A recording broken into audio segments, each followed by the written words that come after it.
Hey, everybody. Michelle is in the building, and I hope everybody's doing fantastic, marvelous, and wonderful on your Friday. Today is Friday.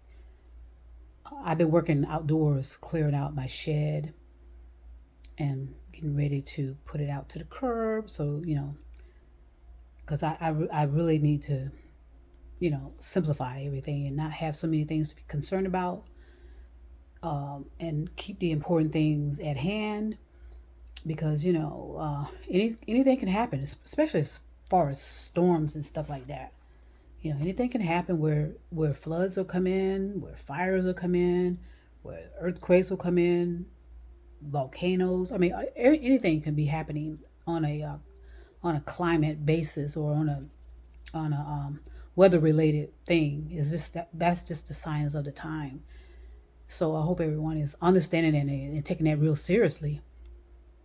A lot of damage has been done, and it's irreplaceable, irreparable, I think, as well. But a lot of people are going to convince you otherwise, and so you just have to be logical, rational, and reasonable about what you're being told and what you see, feel, and hear, because ultimately your safety is your responsibility. The safety of your family is your responsibility. So, and I wouldn't rely so heavily on the government. The government has always overextended themselves, and we all know that. And so we're not going to discuss that right now. But I want to discuss forgiveness because I noticed that it came up a lot in several conversations I've heard or read. It's about forgiveness. And I put out tapes, I don't know how long ago, about how I did everything in my power to reach out to people that I think I may have caused some harm to, or there were some misunderstandings and blah blah blah. And I wanted to clear it all up because and I just want to be very honest and not trying to offend anybody, but I was unconscious most of the time in these past relationships. I was unconscious, and I have no idea uh, uh, specifically how I mean, I can remember a lot of stuff. Certain periods of when I told you when I was in Atlanta, I didn't, part of it. But I did everything in my power to reach out to people that had some type of misunderstanding and blah blah blah to resolve it, right? Because I wasn't feeling a lot of things going on in my 20s, 30s, 40s, maybe, and that's I'm just being extremely honest. And I may have hurt people unintentionally, and that's because of the type of personality I have. I don't allow stuff to penetrate into my feelings. So if I may have hurt some people, I don't even recall if I did. But I did apologize because there's certain people, because I do remember some tension and turmoil and this and that and the other. When it was safe to talk to people, there's a couple of people I will not talk to because it's a safety reason. It's not that I fear them; it's just safety. Safety. These people attempted to do physical harm to me, and so there's no reason to even reach out to that type of personality. I will not. I don't need to. I think if someone's trying to kill you, why would you want to, attempt to reach out to them again? So be very clear and effective about your intentions. Why would you reach out to a sociopath, psychopath, narcissistic that has done so much harm to you? Why would you continue to try to reach out to those people? Because a lot of people do, which is so strange. And that tells you the hold that narcissistic people have on people. They know how to manipulate, and they know how to capture people where it's not that they can't let go because they can care less about you. They have no empathy. But a lot of people cannot let go of narcissistic type people. And that's something for psychiatrists, psychologists, and all of us to contemplate and find out what is that about. But anyway, when it comes to forgiveness, I did everything, like I said, to reach out to people I may have thought I heard, and talk to them and see how everything's going, make sure they're okay, and bloom. And there's a few of them that hasn't taken the time out to, because I'd rather meet them face to face and discuss it and see how we can resolve it, neutralize it, and move on. Because I don't want anyone, because I know who I've been involved with, even though I met a whole lot of people.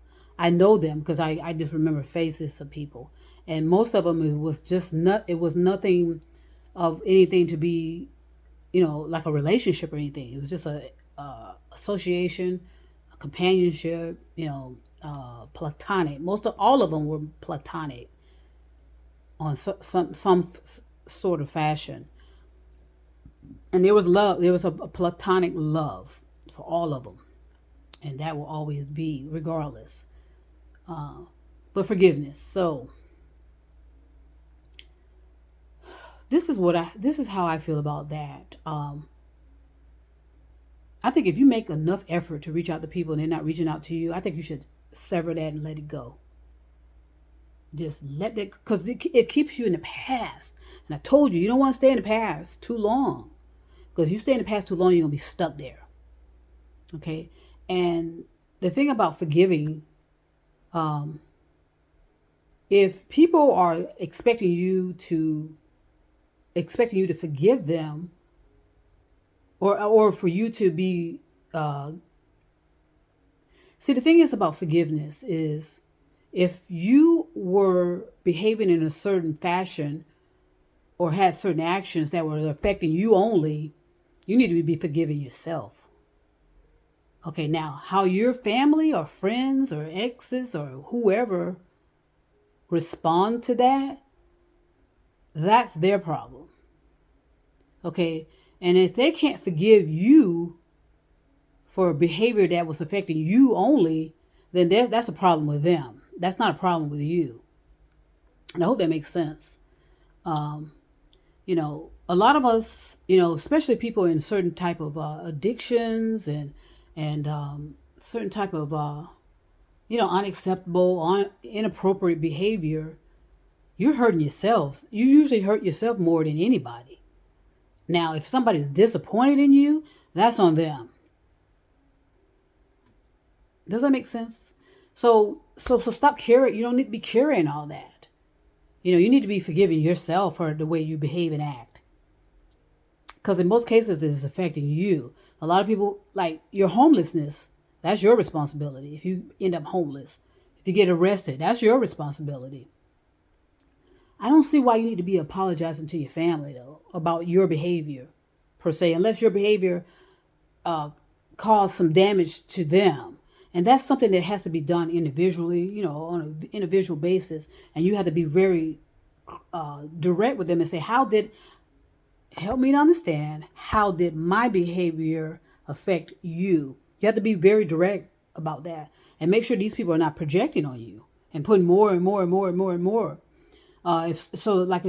Say for example, if I've done something, my behavior, and I end up getting arrested and this and that and the other.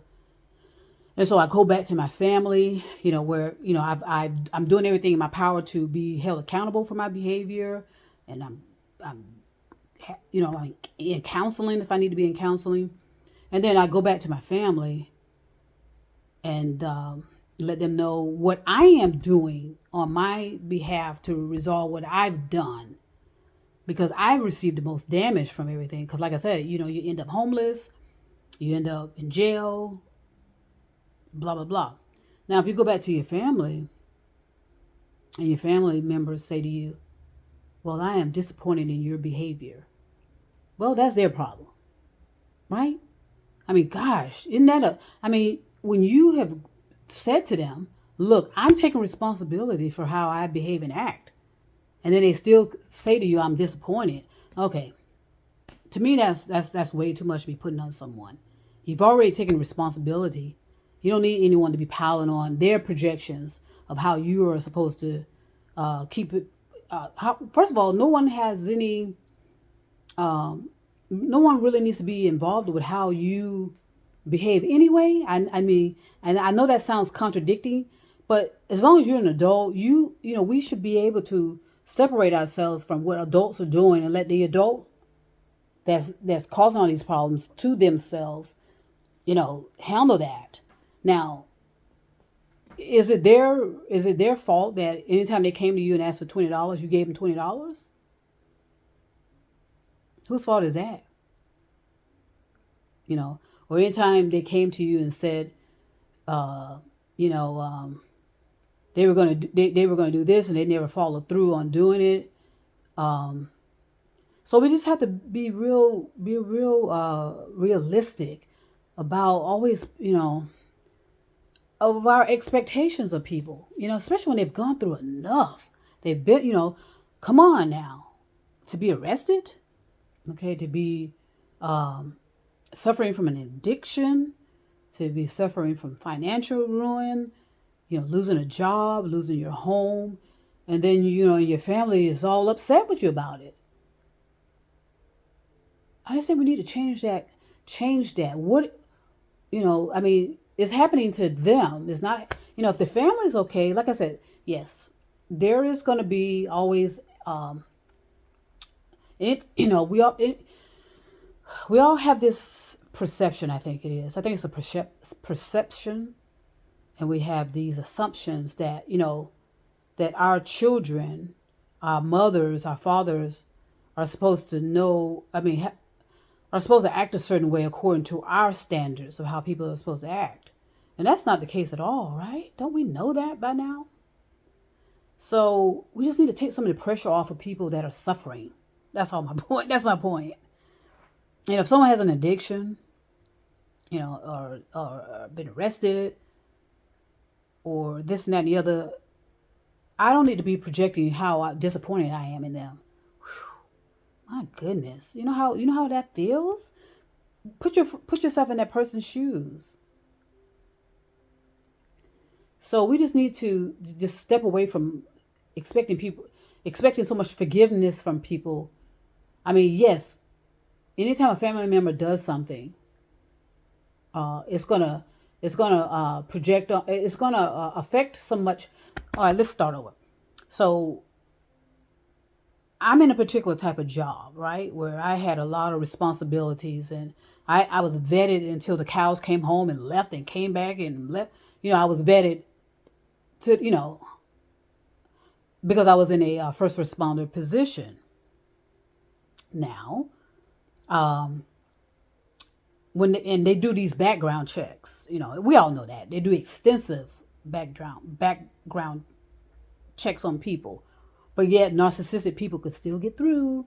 Nepotism can still get through. So that's how I know it's a corrupt system and how they vet people. But anyway, we'll talk about that another time. Okay, but all you gotta do is run my name and know that I have family members that have had issues. We all have. Now, what does that have to do with me, though? Right? So we just need to know how we are, because we all are individuals, and just because we have the same last names, doesn't mean that we have any type of relationship in a way of how we behave and act. We have a relationship of ancestry. We're family in name, but we can't control everybody's behavior. And like in my family, we have a huge family. I mean, huge. You know what I mean?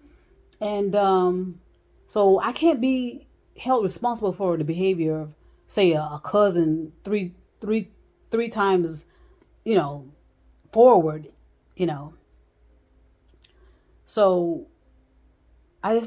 So I think people that are asking for someone that's suffering to be apologizing to them or apologizing to me, I think that's projection, and we just need to think about that for a moment. Now, the reason I reached out to these people, I thought I heard them. I had no idea because, like I said, I was unconscious when I was going out with these people, and I don't remember a lot of what happened actually. I mean, I do, but I don't. I know some part of how I was behaving, and I know that I was probably aloof and I can care less. I was lying, saying I love them, and I knew I didn't. But it was a platonic love. I didn't, So, we're gonna have to reconsider how we expect people that are suffering. Why we expect so much of apology for them. Why they need to be apologizing to me about their behavior. Because again, all of us are contributing factors in how we're being treated, right? Because you didn't have to give that person $20. And so I've done that too in the past. When I know this person had a problem, I felt like, okay, if I gave this person $20, that problem would go away. That's delusion. And so a lot of us are in delusion. And a lot of it is religious based. You got to accept that. It's religious based to, and that we project all of this unrealistic humaneness on people. I mean, it's too much for a person that's suffering, has an addiction, is homeless. A lot of people will say, well, the homeless is at fault for being homeless. That's possibly true. I would say the majority of the time they are. They're responsible for their homelessness or unhoused. Yes. As if they're adults, yes. They bear the most of the responsibility for being homeless. Okay? Or unhoused. But what do they owe to us? What does a homeless person owe to me? Why does a homeless person need to apologize to me because they're homeless? That's turning it off of them and putting it on me. Like, like who the I mean, watch my cursing because I got my relatives on here. but so we're gonna have to change how we're thinking, and all this pressure we're putting on people that are suffering. Especially when somebody's homeless. Think about it. If someone's unhoused or homeless or however we're saying that, why do they need to apologize to me about it? They don't. That's their issue. Let them deal with it. Let them take the consequences of it. Okay, but they don't need to be going around apologizing about their homelessness. They should know that that's their responsibility for being homeless the majority of the time.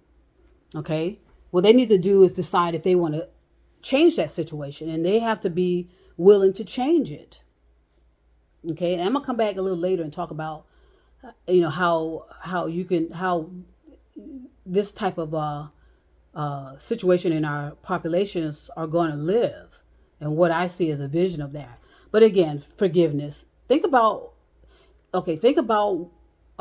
why you, first of all, are forgiving people, especially if you're the one suffering and you're the one that suffered the consequences. Why are you apologizing to people?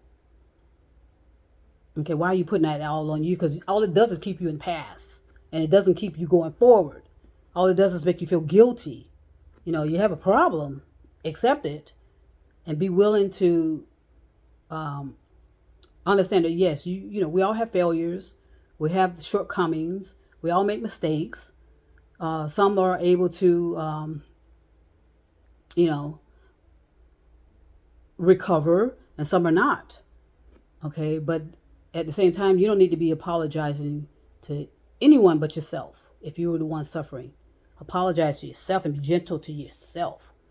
And if other people around you claim they care about you, cannot accept that, then that's when you need to start working on your circle of friends as well, and make sure you have people around you that support that. Okay, so I'll say more about that later, but I just want to bring that up about forgiveness, because I'm hearing that a lot, seeing it a lot, reading it a lot, and we always get these things going. I think it's called flexing now. It's not trending, but we got this flexing going on. See how old I am, child, and stuff be changing. It changed like in 2 or 3 months, right? It goes from one term to another, and sometimes I just can't keep up. But anyway, I want to send peace and love. And I'll talk about this subject a little bit later in the day, or maybe tomorrow. All right, take care, be safe.